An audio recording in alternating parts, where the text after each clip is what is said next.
গল্পের ১৩তম পর্বতে আমরা দেখতে পাই ইউরিয়ং এর ছোট বোন বেঁচে আছে শুনে সে পুরো শক খেয়ে যায়। সেই সময় সেই জায়গায় চলে আসে বাকি সব ডিটেকটিভরা। হামেরি এসে গসিয়ককে বলে, তুমি কি সবকিছু ভুলে গিয়েছো যে আসামিদের সাথে কিভাবে ব্যবহার করতে হয়? তখন তাকে বলে ইউজিন সে এখনো বেঁচে আছে, কিন্তু সে আমাদেরকে বলতেছে না, যেটি শুনে বাকি সবাই অবাক হয়ে যায়। হেইজন কারো প্রশ্নে সে উত্তর না দিলে তখন তাকে অ্যারেস্ট করে ফেলে, তারপর তাকে গাড়িতে করে নিয়ে যেতে থাকে। ইউরিয়ং তার ছোট বোনের কথা শুনে সে অনেক বেশি ইমোশনাল হয়ে যায়, কান্না করতে থাকে। তখন তাকে গসিয়ক বলে, আমরা যেভাবে হোক না কেন তোমার ছোট বোনকে খুঁজে বের করব, তাই তুমি কোনো টেনশন করো না। অপরদিকে পুলিশ কমিশনার ক্যালেন্ডারের তারিখ দেখে তার মনে পড়ে অতীতে তার সবার সামনে বলেছিল যে ৩ মাসের মধ্যে সে লোকাসকে যেভাবে হোক না কেন ধরবে। যদি সে তা করতে না পারে তাহলে চাকরি থেকে রিজাইন করে দিবে। বর্তমান সময়ে বলতে থাকে যে এই ওয়াদাটা পূরণ করার জন্য আমার হাতে মাত্র আর ১ মাস সময় আছে। সে সময় তার টেলিফোনে কল আসলে জানতে পারে সাবওয়ে গোস্ট ও লোকাস্টের বসকে ধরে ফেলা হয়েছে, যেটি শুনে সে পুরোই অবাক হয়ে যায়।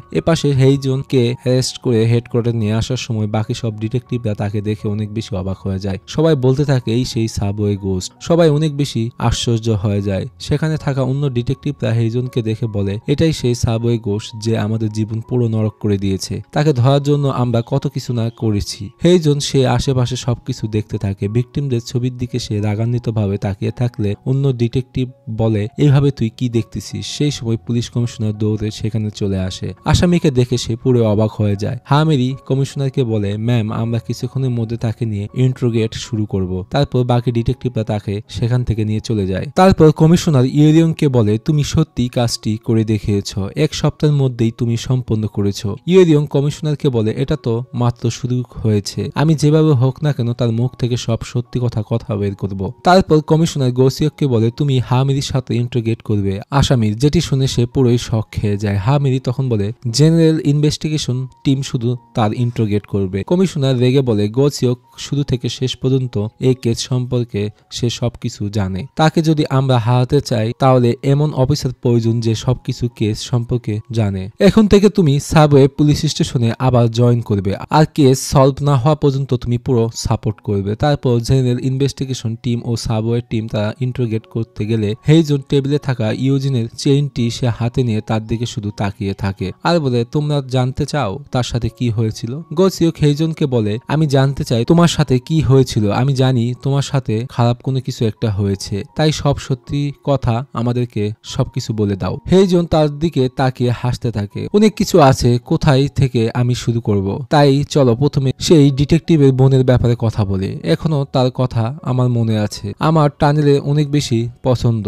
এটি এমন একটি জায়গা যেখানে না আছে লাইট, না আছে কোনো শব্দ, আছে শুধু অন্ধকার। বাইরের দুনিয়া থেকে সেটি সম্পূর্ণ আলাদা। তাই এই জায়গাতেই দুনিয়া থেকে লুকিয়ে আমি সবকিছু কাজ করতে পারবো। কিন্তু সেই রাতে আমি একটা ট্রলি ব্যাগ দেখতে পাই, তারপর খুলে একটা মহিলাকে দেখতে পাই, যেটি দেখে আমি অনেক বেশি ভয় পেয়ে গিয়েছিলাম। বর্তমান সময়ে সে হাসতে থাকে আর বলে, তোমাদের কাছে কি মনে হয় আমি সত্যি সাবওয়ে গোস্ট? আমি একজন উইটনেস, আমি কোনো খনি নই। গসিয়ক রেগে বলে, তোমার কাছে কি মনে হয় আমরা এখানে মজা করতে এসেছি? তুমি কিভাবে জানো ইউজিন সে এখনো বেঁচে আছে? হেইজন বলে, আমি প্রতিদিন কাজ করার জন্য টানেলের ভিতর যেতাম, চুরি হওয়া জিনিসগুলো কালেক্ট করার জন্য। তারপর ওয়াশরুম করার জন্য আমি সামনের দিকে যেতে থাকলে তখন আমি এই ব্যাগের মধ্যে মেয়েটিকে দেখতে পাই। আমি একজন চোর হওয়ার পরও তাকে দেখার পর অনেক বেশি ভয় পেয়ে গিয়েছিলাম। তারপর আমি খেয়াল করে দেখতে পাই সে মেয়েটি এখনো বেঁচে আছে। তারপর মেয়েটির কাছ থেকে চেইনটি নিয়ে আমি ওখান থেকে পালিয়ে চলে যাই। তার কথাগুলো শুনে ইউরিয়ন সে অনেক বেশি রেগে যায়। তার কাছে গিয়ে তার কলার চেপে ধরে আর বলে, তুমি সত্য কথা বলো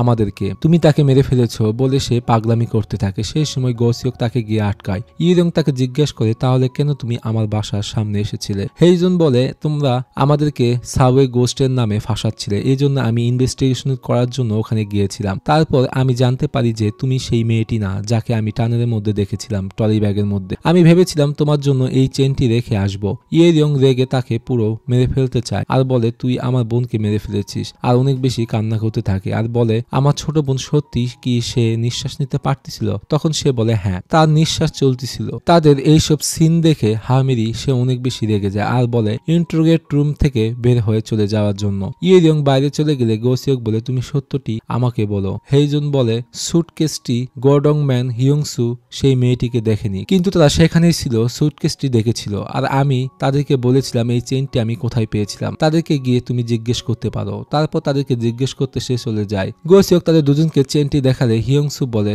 বস এই চেইনটি টানেলের মধ্যে পেয়েছিল, এটি অনেক দিন আগের ঘটনা। ওই দিন রাতে টানেলের মধ্যে বস সুটকেসের ভিতর থেকে এই চেইনটি পেয়েছিল, মনে হয় এই জন্য সে অনেক বেশি ভয় পেয়েছিল। গোসিওক তার টিম মেম্বারদেরকে সে বলে তারা যে স্টেটমেন্ট দিয়েছে সেটা সম্পূর্ণভাবে মিলিয়ে গিয়েছে। তারা বলেছে তারা ওই রাতে একসাথে ছিল। ডিটেকটিভ কিম বলে সে হয়তোবা উইটনেস হতে পারে, কারণ সে চুরি করা মালামাল নিতে গিয়েছিল আর ওখানে আর এগুলো দেখেছিল। এই কাহিনীটি সত্য হতে পারে। তারপরে হামেরি হেইজনের কাছে যায় আর বলে যদি তুমি উইটনেস হও তাহলে ভিকটিমের ওয়ালেট থেকে তোমার ডিএনএ ম্যাচ হয় কিভাবে, যেটি শুনে সে অবাক হয়ে যায় আর বলে মানুষের কাছ থেকে ওয়ালেট চুরি করার কাজ হচ্ছে আমার। আমি সেখানে থাকা 99% মানুষের ওয়ালেট আমি চুরি করেছি, কিন্তু চুরি হওয়া সব জিনিসগুলো আমি তাড়াতাড়ি সেল করে দেই। অফিসার আপনি ভালো করেই জানেন আমি এই স্টেশনের ওয়ালেট চুরি করে অন্য স্টেশনে নিয়ে গিয়ে বেচে দিই। গোসিওক বলে তুমি ওয়ালেট চুরি করে কার কাছে সেল করে দিয়েছো আমাকে বলো। হেইজন বলে আমাদের ক্লায়েন্ট সম্পূর্ণ আলাদা আলাদা থাকে। 50-এর বেশি মানুষ আছে যাদের সাথে আমরা বিজনেস করি, যারা এই চুরি হওয়া মালামাল কিনে থাকে। হামেরি বলে তুমি যাদের কাছে চুরি হওয়া মালামাল সেল করেছো তাহলে আমরা সবাইকে ধরে নিয়ে আসবো। হেইজন বলে সেই সুটকেসের মেয়েটিকে দেখে আমাদের ভয় পাওয়ার কোনোভাবেই উচিত ছিল না। গোসিওকের সেই সময় মনে পড়ে মেট্রো ট্রেনের গোস্ট আর সিসি ক্যামেরা ফুটেজ যেখানে তার একটা ডান হাত সে নাড়াচ্ছিল। সেই সময় ডিটেকটিভ কিমের মোবাইলে কল আসলে সে বাইরে আসে আর হামেরি সেও বাইরে আসলে তাকে বলে যে পাবলিক টেলিফোন বুথের মধ্যে যে কয়েনগুলো পাওয়া গিয়েছিল তার সাথে কোনো ডিএনএ ফিঙ্গারপ্রিন্ট ম্যাচ করেনি, যেটি শুনে সে অনেক বেশি হতাশ হয়ে যায়। তারপর হামেরি আবারও তাকে ইন্ট্রোগেট করতে যায় আর বলে তোমার কাছে থেকে যারা মালামাল কিনেছে তাদের নাম তুমি এই কাগজে লেখো। তোমার বাঁচার একটিমাত্র রাস্তা এটি, এই জন্য তোমার জন্য ভালো হবে সবার নাম এক এক করে লিখতে থাকো। হেইজন তারপর সে এক এক করে সবার নাম লিখতে থাকে। গোসিওক ইরিং এর কাছে এসে দেখতে পায় সে অনেক বেশি টেনশনে বসে আছে আর তাকে বলে তোমার ছোট বোনের নিঃশ্বাস চলতেছিল, আমি জানি সে এখনো বেঁচে আছে। গোসিওক বলে সে তো তোমারই বোন, সে যেখানে থাকুক না কেন সে নিজের খেয়াল ভালোভাবেই রাখতে পারবে। সেই সময় হামেরি চলে আসে। তাদের কথা দূর থেকে শুনে ইয়োরিয়ং কে বলে কালকে তুমি এখানে আর আসবে না, তুমি লোকাস্টের পোস্টার কালেক্ট করো। তার কথাগুলো শুনে ডিটেকটিভ কিম গোসিওক তারা দুইজনই পুরো অবাক হয়ে যায়। ইয়োরিয়ং বলে আপনি কি এই কেস থেকে আমাকে বের করে দিতে চাচ্ছেন? হামেরি বলে তুমি ভালো করে জানো আমরা ভিকটিমের পরিবার মেম্বারকে এই কেসে ইনভলভ করতে পারি না, কারণ তুমি তোমার ইমোশন কন্ট্রোল করতে পারো না। গোসিওক বলে আমি গিয়ে পোস্টারগুলো কালেক্ট করে আসবো। হামেরি রেগে বলে আমি এই কেসের ইনচার্জ, আমি তোমাদেরকে যেটি অর্ডার করব সেটি তোমাদেরকে করতে হবে। এই কথা বলে সে ওখান থেকে চলে যায়। গোসিওক তারপর মেট্রো পুলিশ স্টেশনে সে চলে আসে। ডিটেকটিভ লি বলে পোস্টারগুলো আপনি কালেক্ট করতেছেন কারণ আপনাকে এই অর্ডারটি দিয়েছিল তাই না, কেন আপনি এই কাজগুলো করতে যাচ্ছেন? গোসিওক বলে আমি জানি সেটা সে আমাকে অর্ডার দিয়েছে, এখন আমার কাছে কোনো রাস্তা নেই দেখে এই কাজটি করতে হচ্ছে। আমি জানি না সে কি চায়। সে সময় ডিটেকটিভ লি ডিটেকটিভ কাংসু জানায় আজকে হচ্ছে ইয়োরিং এর জন্মদিন, যেটি শুনে সে পুরো অবাক হয়ে যায়। সবাই তখন বলে তাহলে আমরা আজকে সেলিব্রেশন করতে পারি। সেই সময় ইয়োরিং অফিসে গেট খুলে ঢুকলে দেখতে পায় পুরো অন্ধকার হয়ে আছে। আস্তে আস্তে করে ভিতরে ঢুকলে সে সময় তারা তিনজন মিলে কেক নিয়ে আসে ও তার বার্থডে উইশ করতে থাকে। কেক দেখে সে ওখান থেকে দৌড়ে চলে যায়। গোসিওক তার পিছনে যেতে থাকে। এ পাশে তখন আমরা দেখতে পাই ডিটেকটিভ কিম ফুলের তোড়া নিয়ে তাকে বার্থডে উইশ করতেছে। গোসিওক তাদের দুজনকে একসাথে দেখে সে তো পুরো অবাক হয়ে যায় আর তাকে জিজ্ঞেস করে আমি কোনো কিছু কি ভুল করেছি কিনা। ইয়োরিয়ং বলে আমি জানি না এই সেলিব্রেশন করা উচিত কিনা, আজকে আমার ছোট বোনেরও জন্মদিন। তারপর সে অনেক বেশি ইমোশনাল হয়ে যায় ও কান্না করতে থাকে। তারপর সে ওখান থেকে চলে যায় আর রাস্তা দিয়ে সে একা একা হাঁটতে থাকে। আর আমরা অতীতে দেখতে পাই কিভাবে তারা দুই বোন একই দিনে বার্থডে সেলিব্রেশন করত, অনেক বেশি এনজয় করতো। তারা দুজন মিলে অনেক বেশি খুশি ছিল। পরের দিন পুলিশ হেডকোয়ার্টারে কমিশনার রিপোর্ট দেখার জন্য যেতে লাগলে তখন সে শুনতে পায় অন্য ডিটেকটিভরা বলতে থাকে হামেরি ইয়োরিয়ংকে দেখে অনেক বেশি জেলাস ফিল করে, যার কারণে তাকে ইনভেস্টিগেশন থেকে বের করে দিয়েছে আর তাকে পোস্টার কালেক্ট করার জন্য পাঠিয়ে দিয়েছে।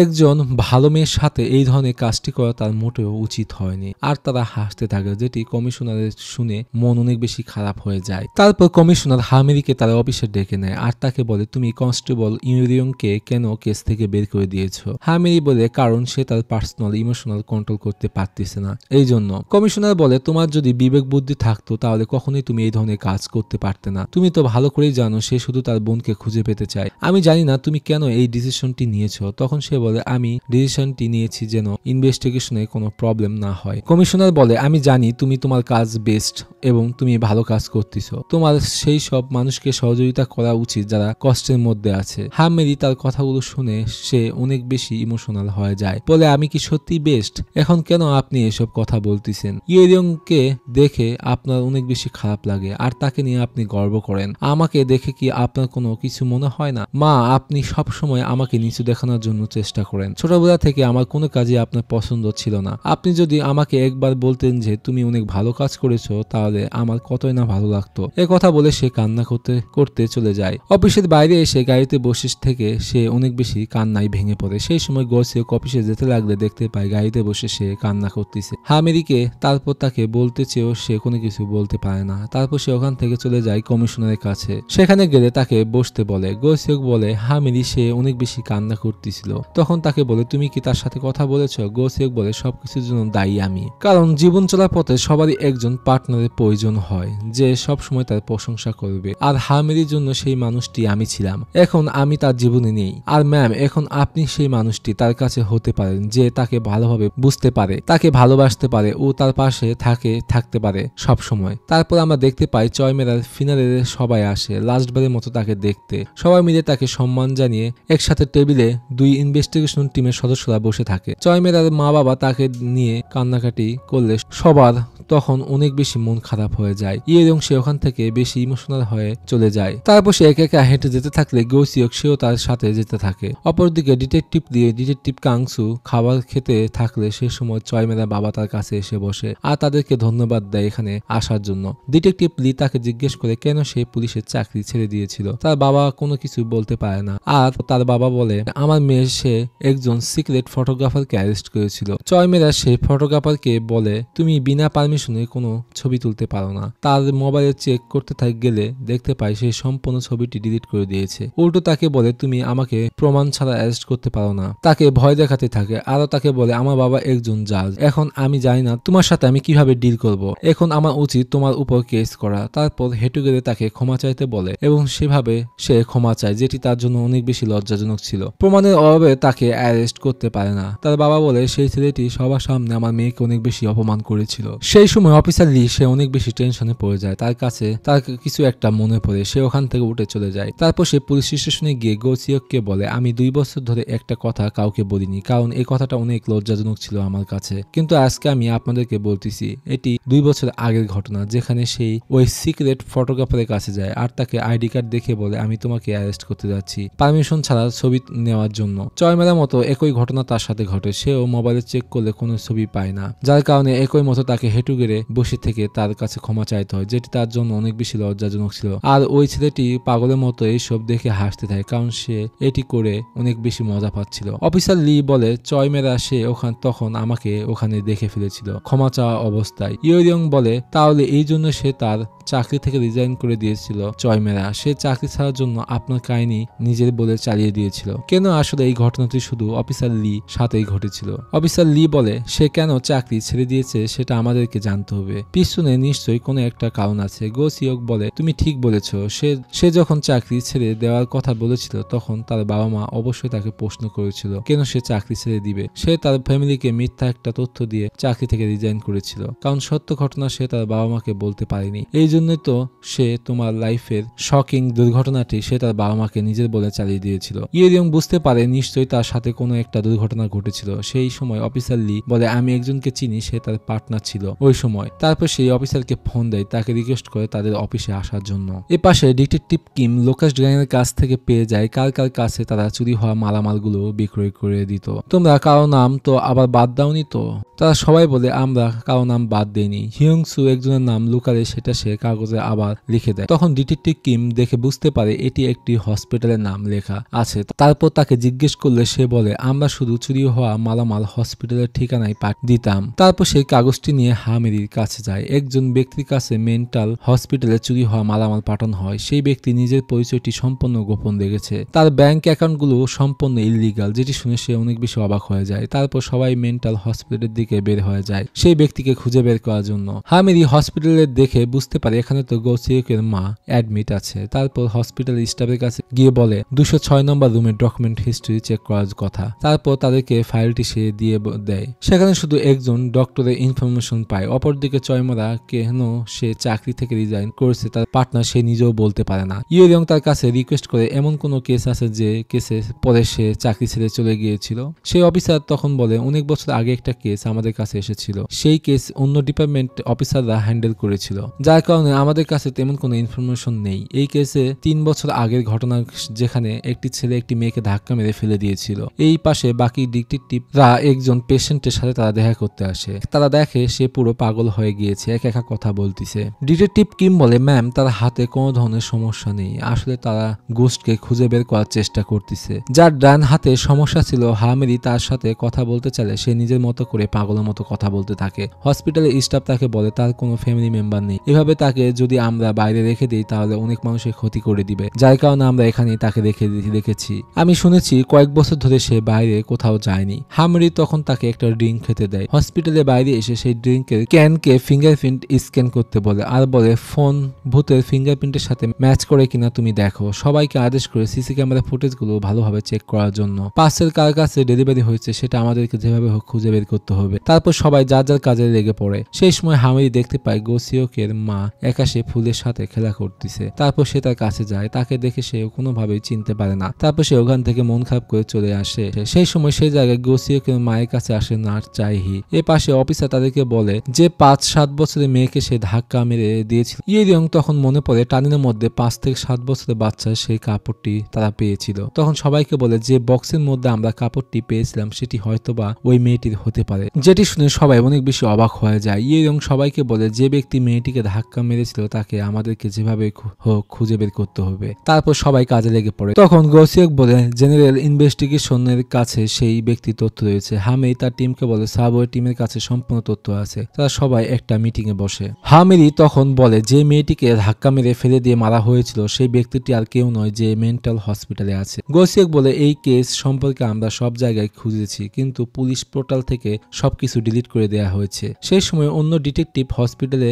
থেকে তাকে ফোন দিয়ে জানায় তাকে হসপিটালের বাইরে চিকিৎসার জন্য নিয়ে যাওয়া হতো। এই হসপিটালে তেমন একটা সিকিউরিটি নেই, সে যখন ইচ্ছা তখন বাইরে যেতে পারবে। তারপর অফিসের মধ্যে অন্য ডিটেকটিভরা দৌড়ে এসে বলে মেন্টাল পেশেন্টের সাথে গোস্টের ফিঙ্গারপ্রিন্ট সম্পূর্ণভাবে মিলে গিয়েছে, যেটি শুনে সবাই অনেক বেশি চমকে যায়। সবাই রেডি হয়ে বের হয়ে যেতে থাকে হসপিটালের উদ্দেশ্যে। গোসিওক তার মায়ের কেয়ারটেকারকে ফোন দিলে সে ফোনটি রিসিভ করে না। সে অনেক বেশি টেনশন করতে থাকে কারণ সেই হসপিটালে আছে মেট্রো টানেলের গোস্ট। তারপর সবাই অনেক স্পিডে গাড়ি চালিয়ে যেতে থাকে। তারপর সেই মেন্টাল পেশেন্টকে চেক করার জন্য ইয়েরিয়ং এর ফ্রেন্ড হেইজিন গেলে দেখতে পায় মেন্টাল পেশেন্ট তার দিকে বড় চোখ করে তাকিয়ে আছে, যেটি দেখে সে অনেক বেশি ভয় পেয়ে যায় আর ওখানে দেওয়ালে ধরে সে বসে থাকে। অপরদিকে গোসিওকের মায়ের কেয়ারটেকারকে ফোন দিলে তাকে বলে আপনি কি আমার মায়ের সাথে আছেন? তখন তাকে বলে প্লিজ আপনি রুমের ভিতর থেকে থাকেন, বাইরে কোথাও যাবেন না। একজন মার্ডারার আসামি হসপিটালের মধ্যে আছে, যেটি শুনে সে অনেক বেশি ভয় পেয়ে যায়। চাহি তখন অনেক টেনশন নিয়ে দৌড়ে সে রুম থেকে বের হয়ে যায় আর সে মেন্টাল পেশেন্টের দিকে দৌড়ে যেতে থাকে। তখন আমরা দেখতে পাই মেন্টাল পেশেন্ট সে বড় চোখ করে আশেপাশে দেখতে থাকে। তখন আমরা দেখতে পাই তার ডান হাতটি লড়তে থাকে। আসলে সেই হচ্ছে মূল যে মেট্রো টানেলের গোস্ট। আসলে সে হসপিটালে মেন্টালের ভেষ ধরেছিল। চৈহি সে অনেক স্পিডে সিঁড়ি দিয়ে নামতে থাকে। এ পাশে পুলিশ ফোর্স তারা অনেক স্পিডে আসতে থাকে। সেই সময় চৈহি গোস্টের কাছে যায় আর চাবিটি দিয়ে সে দরজাটি খুলে দেয় আর সে রুম থেকে বের হতে থাকে। আর তাদের দুজনকে একসাথে দেখে ফেলে গোসিওকের মা। তারা দুজনই অনেক বেশি রাগান্বিত ভাবে তার দিকে তাকিয়ে থাকে। তাদেরকে দেখে সে অনেক বেশি ভয় পেয়ে যায়। তারপর ঘটনাটি পরের এপিসোডে চলে যায়।